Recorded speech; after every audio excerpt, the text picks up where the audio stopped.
दोस्तों आपको बता दें कि अब वीटो पावर वाले देशों की गिनती 5 से बढ़कर 6 होने वाली है, क्योंकि इसमें हमारा भारत भी शामिल होने वाला है। जल्द ही भारत को वीटो पावर मिलने वाली है। जी हां, आप बिल्कुल सही सुन रहे हैं। यह हाल ही में आई रिपोर्ट के द्वारा कहा जा रहा है।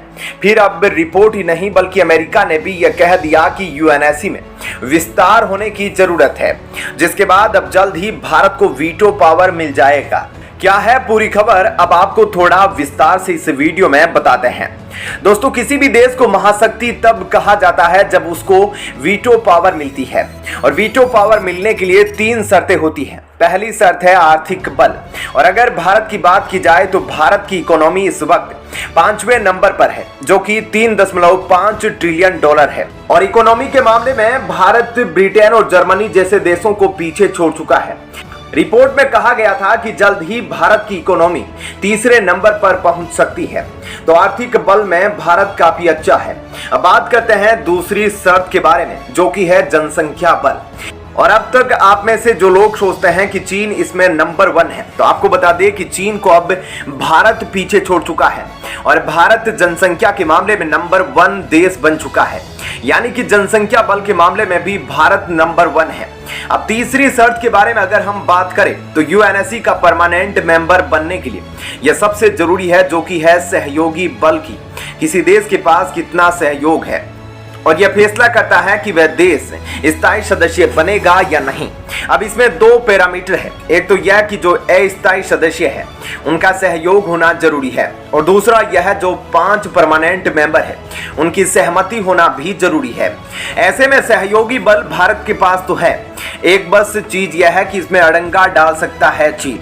ऐसे में अमेरिका के राष्ट्रपति ने साफ साफ कहा है कि वीटो पावर को हम जल्द ही खत्म कर देंगे, और अब इन 500 देशों की दादागिरी खत्म होने वाली है कि किसी भी देश को वीटो देने के लिए इन 500 देशों को राजी होना जरूरी है।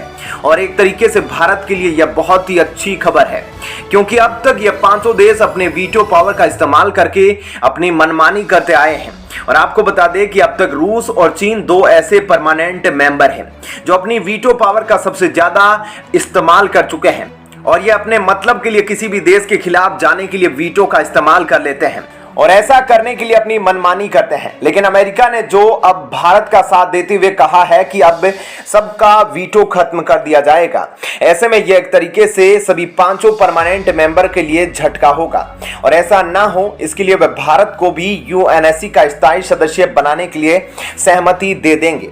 कोई भी परमानेंट मेंबर नहीं चाहेगा कि उनसे उनकी वीटो पावर छीनी जाए। ऐसे में अब देखना होगा कि यह सारी चीजें कब तक अप्लाई हो जाती है, और अब भारत यूएनएससी का परमानेंट मेंबर कब तक बन पाता है। लेकिन अब तक जो हालात नजर आ रहे हैं उनसे यही लग रहा है कि भारत को जल्द ही वीटो मिल सकता है, और भारत यूएनएससी के परमानेंट मेंबर की लिस्ट में 6ठा देश बनने वाला है, जो कि भारत के लिए काफी खुशी की खबर है। तो दोस्तों, ऐसे में इस खबर के बारे में आपकी क्या राय है? आपको क्या लगता है कि भारत को कब तक यूएनएससी का परमानेंट मेंबर बना दिया जाएगा? इस बारे में हमें अपनी राय कमेंट करके जरूर बताएं। और अब आपको बताते हैं ऐसी ही एक और बड़ी खबर। दोस्तों, आरबीआई यानी रिजर्व बैंक ऑफ इंडिया, जिसे बैंकों का बाप भी कहा जाता है, आखिर वह कैसे और क्या क्या काम करता है? हाल ही में आरबीआई के निर्देश पर सरकार ने 2000 के नोटों पर बैन क्यों लगाया? इन सब बातों के बारे में अब आपको थोड़ा डिटेल में इस वीडियो में बताते हैं। दोस्तों, भारतीय रिजर्व बैंक बाकी बैंकों के लिए उसी तरह काम करता है जिस तरह से बाकी बैंक आमतौर पर अपने कस्टमर्स के लिए काम करते हैं।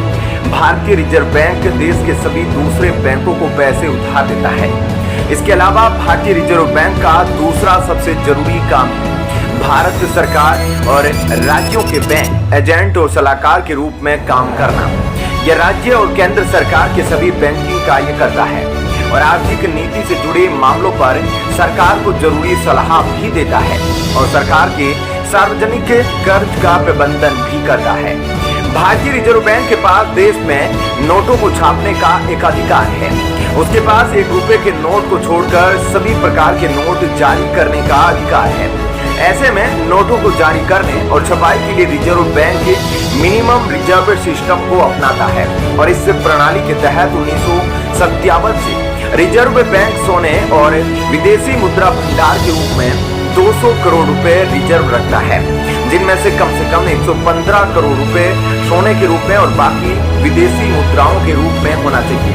इससे 200 करोड़ के अलावा रिजर्व बैंक जरूरत के हिसाब से कितनी भी करेंसी को छाप सकता है। हालांकि उसे भारत सरकार से इसके लिए परमिशन लेनी पड़ती है। साथ ही भारतीय रिजर्व बैंक दूसरे बैंकों के जरिए उत्सर्जित क्रेडिट को नियंत्रित करने की जिम्मेदारी लेता है और भारतीय रिजर्व बैंक देखता है कि अर्थव्यवस्था में पर्याप्त धन आपूर्ति है या नहीं। इसके अलावा आरबीआई विदेशी मुद्रा भंडार का संरक्षक भी है। ऐसे में विदेशी विनिमय दर को स्थिर रखने के उद्देश्य से भारतीय रिजर्व बैंक विदेशी मुद्राओं को खरीदता और बेचता है और देश के विदेशी मुद्रा भंडार की सुरक्षा भी करता है। विदेश से विनिमय बाजार में जब विदेशी मुद्रा की आपूर्ति कम हो जाती है तो भारतीय रिजर्व बैंक इस बाजार में विदेशी मुद्रा बेचता है, जिससे कि इसकी आपूर्ति बढ़ाई जा सके। और जब विदेशी मुद्रा की आपूर्ति अर्थव्यवस्था में बढ़ जाती है तो आरबीआई विदेशी मुद्रा से विदेशी मुद्रा को खरीदता है। यानी कि जानकारी के लिए आपको बता दें कि फिलहाल भारत का विदेशी मुद्रा भंडार लगभग 360 बिलियन अमेरिकी डॉलर है। दोस्तों बता दें कि हाल ही में केंद्रीय बैंक की क्लीन नोट पॉलिसी के तहत 2000 रुपए के नोट वापस ले लिए गए हैं।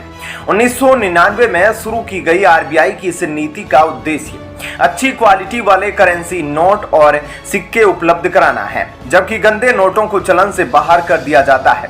इसलिए रिजर्व बैंक ने तब बैंकों को निर्देश दिया था कि वे जनता को केवल अच्छी क्वालिटी वाले अच्छे नोट जारी करें और गंदे नोटों को अपने काउंटरों पर रिसाइकिल करने से बचें। इसके अलावा 2000 के नोटों को बंद करने के पीछे यह कारण भी बताया जा रहा है कि आरबीआई के मुताबिक 2000 के करीब 89% नोट मार्च 2017 से पहले ही जारी किए गए थे। ऐसे में सरकार का कहना है कि ये नोट 4-5 साल तक अस्तित्व में रहने की उनकी सीमा पार कर चुके हैं और यह भी एक बड़ी वजह है जिसकी वजह से 2000 के नोटों को सरकार ने बैन करने का फैसला किया है। इसके अलावा नोट के सर्कुलेशन में कमी होना भी एक कारण है। जी हां, आपको बता दें कि 31 मार्च 2018 को 6.73 लाख करोड़ रुपए के नोट बाजार के सर्कुलेशन में थे।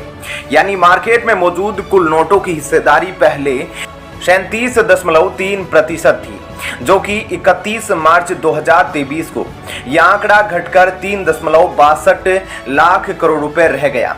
यानी चलन में मौजूद कुल नोटों में से 2000 रुपए की नोटों की हिस्सेदारी सिर्फ 10.8% ही रह गई, जो कि 2000 नोटों के बंद होने का अहम कारण बताया जा रहा है।